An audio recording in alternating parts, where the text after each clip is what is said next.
안녕하세요. 현실주의자입니다. 주말 잘 보내셨나요? 저는 집안일로 인해서 좀 쉬다 왔습니다.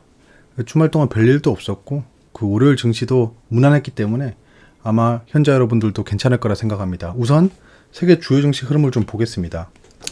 보시면 알겠지만 계속 반등하고 있습니다. 한국이 조금 주춤하고 있지만 미증시 반등, 중국은 지금 중국이랑 우리가 커플링 되고 있는 게 보이죠? 중국이 지금 시진핑 주석이 3연임을 확정짓고 그 내각을 구성하고 있습니다. 근데 이게 약간은 좀 자본주의를 억누르고 기업을 좀 옥죄는 정책으로 갈 수 있다라는 우려가 있죠. 그래서 베트남도 같이 동반하락. 저 베트남을 지금 좀 그 주의 있게 보고 있습니다. 제가 베트남을 좀 가지고 있잖아요. 근데 제가 매수한 가격보다 밑으로 떨어졌습니다. 한마디로 지금 물렸습니다. 물렸는데 조금 약간 당황스럽긴 합니다.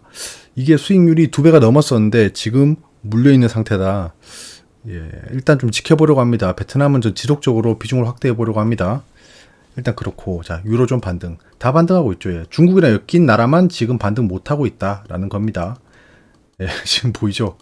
중국이랑 엮여 있는 우리나라도 살짝 영향을 받고 있다라는 겁니다. 유가도 안정되고 있고, 그 다음에 금값도 뭐 오르지 못하고 있죠. 근데 금리가 약간 오르는 게 주춤할 거란 전망이 나왔습니다. 그래서 금값이 다시 올라가는 모습, 이런 것들이 엮여져 있습니다. 전 세계 증시는 이렇게 톱니바퀴처럼 흘러가고, 이걸 한눈에 이렇게 보는 것도 중요합니다. 지속적으로 정리해서 보여드리겠습니다. 자, 코스피 상황을 보시면 생각했던 라인에서 움직이고는 있습니다. 여기서 다시 갭상승하면 좋겠는데 지금 미증시가 좋아요. 좋아서 내일 갭상승할 수 있습니다. 갭상승하면 여기서 이렇게 양봉을 그린다. 그 다음에 다시 양봉을 이렇게 그리면 완벽하게 아일랜드 갭이 발생한다. 그러면 그때부터는 걱정하지 않아도 됩니다. 여기 이 수많은 거래량들이 탄탄한 지지선이 될 거예요. 요걸 좀 기대하고 있습니다. 요거는 이번 주에 가장 중요한 움직임이기 때문에 같이 한번 보시죠. 오랜만에 말을 하다 보니까 혀가 꼬이네요. 죄송합니다. 자, 일단 뭐 괄목할 만한 건 없고요. 지금 현재 시장의 악재가 뭐라고 했죠? 금리 인상, 인플레이션, 경기 침체 우려, 러시아, 우크라이나 전쟁으로 인한 지정학적 리스크입니다. 이게 지금 해소되고 있다. 해소되려고 한다. 정도입니다. 이 악재가 더 이상 강화되지 않는다. 정도입니다. 자, 현재 미증시는 반등 중입니다. 보시면 알겠지만 전체적으로 반등하고 있어요. 특히 다우존스 S&P 500 중심으로 올라가고 있죠. 이거는 실적 발표가 예정되어 있기 때문입니다. 실적은 별로 좋지 않을 거예요. 하지만 실적이 안 좋다는 건 it would be worst라고 하죠. 이거보다 최악은 없을 거야 라는 기대 심리가 모락모락 올라오기 시작할 타이밍입니다. 그래서 보시면 지금 공포지수는 좀 올라가고 있는데 급등하고 있지는 않죠. 연준의 긴축 의지가 완화되고 있다라는 지금 전망이 나오고 있습니다. 그래서 12월에는 0.5%포인트를 인상할 거다. 그런 얘기가 나오고 있죠. 자이언트 스텝. 자, 메리 데일리 샌프란시스코 연준 총재가 그렇게 말을 했다고 합니다. 보시면 22년 금리 인상 예상 수치를 보시면 쭉 이렇게 돼 있잖아요. 그래서 11월에 0.75%포인트, 그 다음에 12월에 0.75%포인트가 지배적이었는데 지금 요게 0.5%포인트로 떨어지고 있다는 거죠. 그래서 이게 지금 시장에 훈풍을 불러일으키고 있는 겁니다.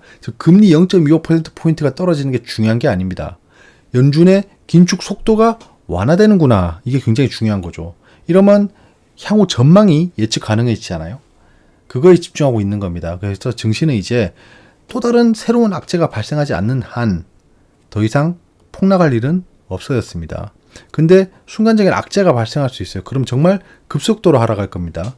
급속도로 하락했다가 정말 급속도로 반등할 겁니다. 요때 단기 트레이딩을 놓치면 안 되죠. 자, 지금 현재 보시면 US 스탁 워블 어헤드 오브 빅테크 어닝이라고 하죠. 빅테크 어닝이 시작되고 있습니다. 그래서 이제 25일부터 마이크로소프트, 구글, 코카콜라, 그다음 26일 메타라고 하면 페이스북입니다. 맥도날드, 애플, 아마존 27일, 쉐브론 이런 업체들이 굵직한 업체들의 실적 발표가 있다는 겁니다. 이게 왜 중요하냐 하면 이 종목들이 그 미국 시총합의 20%가 넘습니다. 그래서 굉장히 방향성이 중요하겠죠. 근데 실적 전망은 그렇게 긍정적이지 않습니다. 특히 뭐 IT 기업들이 지금 금리 인상에 뭐 버텨내겠습니까? 거기에 페이스북, 메타를 보면 지금 거의 뭐 5분의 1 토막 났죠. 얘들은 다른 게 아니고 그냥 광고업이 꺾여서 그렇습니다. 이거 나중에 그냥 썰로 한번 설명드리고 싶은 포인트는 있습니다. 저 이런 걸 분석하는 게 제 업이거든요. 그래서 이런 페이스북 같은 것들은 이미 분석을 되게 딥하게 했었고, 얘들은 그 애플의 광고 전략이 바뀌었습니다. 걔들 그 TV에 나오는 광고들만 봐도 알아요. 그 애플 와치 프라이버시 가장 중요시합니다. 그래서 페이스북 같은 업체들이 개인정보를 활용해서 광고를 하는 걸 막아버리기 시작했죠.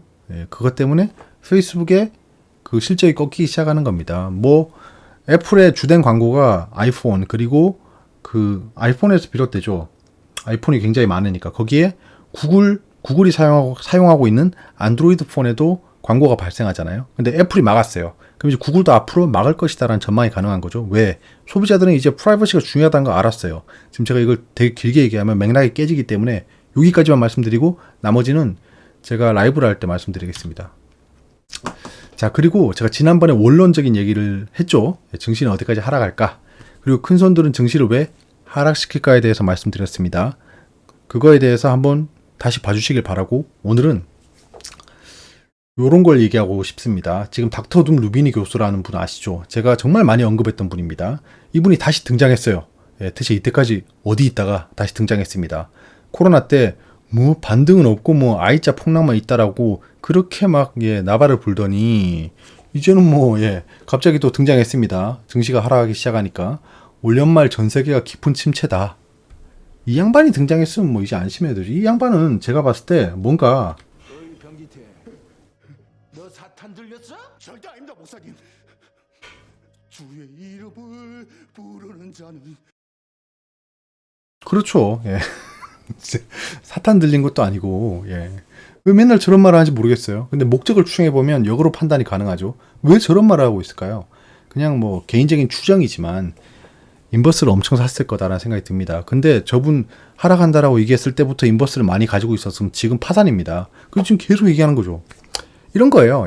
국방부 시계는 뭐 고장나도 2번은 맞다잖아요. 그 새끼 고양이 태어났는데 얘 곧 죽음이라고 얘기를 하잖아요. 그럼 이 새끼 고양이가 죽을 때까지 계속 그 말을 하면 한 번은 꼭 맞습니다. 약간 그런 걸 노리는 거죠. 끊임없이 그냥 폭락한다고 얘기하는 거예요. 세계적 경제 망한다. 그러다가 이제 갈릴레오처럼 그래도 경제는 망한다 이러고 뭐 끝날 수도 있겠죠.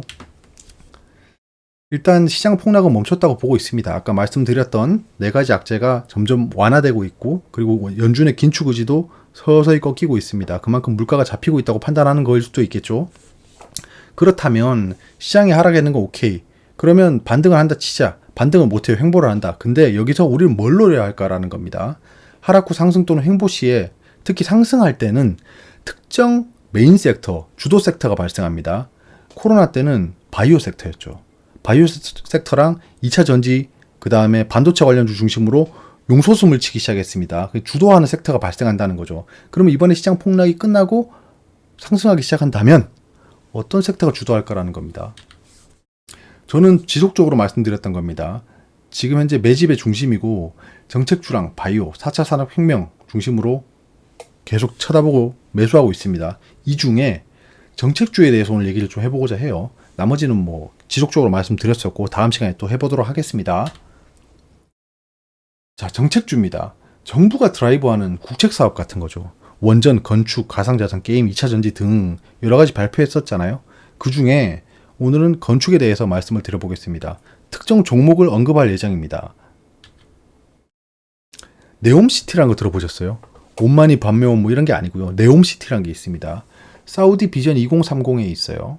5천억 달러, 668조 원입니다. 약 지금 뭐 환율 더 올랐으면 더 올라가겠죠. 거의 뭐 보자, 뭐 700조 넘죠. 투자는 최첨단 미래형 친환경 도시인 네옴을 건설하겠다는 계획입니다. 황량한 사막 위에 만들어진 거울 외벽을 가진 직선 도시래요. 이게 무슨 소리야 이게? 자, 무슨 말이냐 하면 요겁니다. 그림을 보시면 알겠지만 이게 거울이에요, 거울. 자, 건물이 이렇게 가로로 요렇게 돼 있습니다. 마치 TV를 옆으로 이어놓은 것 같죠. 이게 가만 보시면 잘게 썰어가지고 건물을 이렇게 옆으로 붙이는 겁니다. 이렇게 짓겠다는 거예요. 쭉 이렇게 짓겠다는 겁니다. 그러면 면적도 얼마 차지하지 않고 수직으로 올리기 때문에 뭐 굉장히 친환경적이고 효율적이라는 거죠.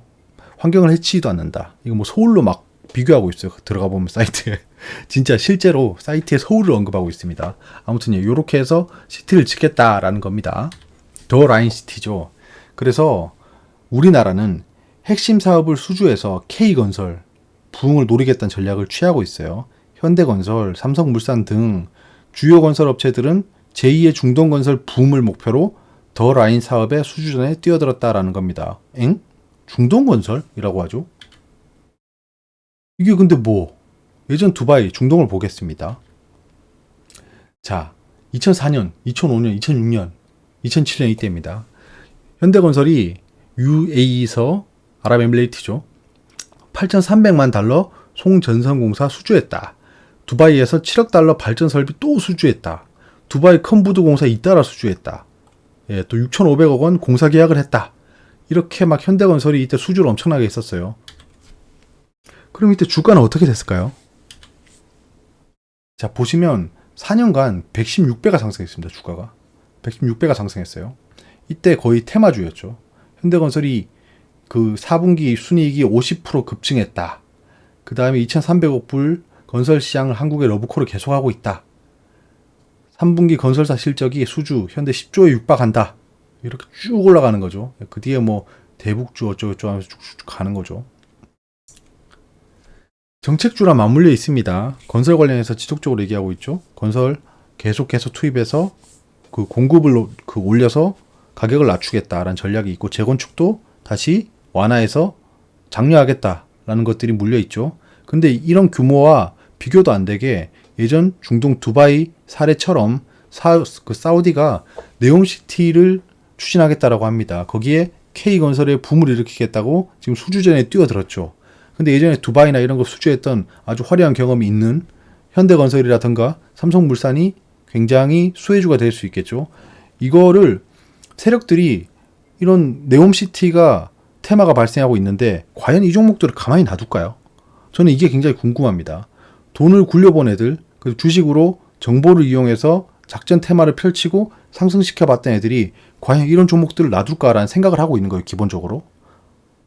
천천히 매집할 예정입니다. 현대건설은 좀 가지고 있고 지속적으로 최근에 하락을 이용해서 매수를 하고 있습니다. 그리고 시장의 가장 중요한 소식입니다. 코오롱 티슈진, 이거 난리 났었잖아요, 예전에.